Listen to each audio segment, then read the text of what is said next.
Maide suresi 67. oyette mundaq deyilgan.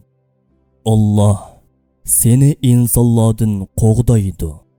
Payg'ambarimiz bu oyat nozil bo'lishdan burun Madinaga hijrat qilgan bo'lib, Yahudilar uningga: "Ey Muhammad, bizning sonimiz ko'p ham qo'ral yaroqlarimiz bor. Agar bu da'voyingdan va diningdan voz kechmasang, seni o'ltiramiz" deydi. Shuning bilan Ansor va muhojirlardan bo'lib 100 kishi payg'ambarimizni navbatlashib qo'g'daydi.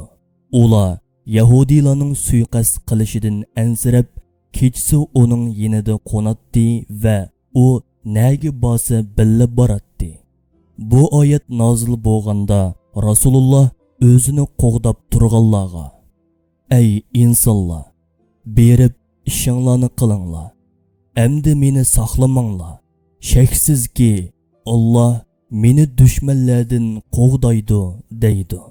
Payg'ambar alayhissalom Allah'ның bu va'dasidan keyin dushmanlarining shunchavala ko'pligiga qaramay, oqshomlari va kechalari Madinaning soylarida va odam yo'q yerlarda yolg'iz o'ylanatdi.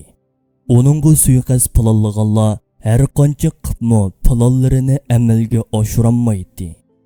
Demak, Qur'on kelgusi haqida bergan bu xabarningmi dil to'g'ri va haqiqatligi isbotlanib, dushmanlarning shunchavala urinishlariga qaramay payg'ambarimizga cheqilinmagan.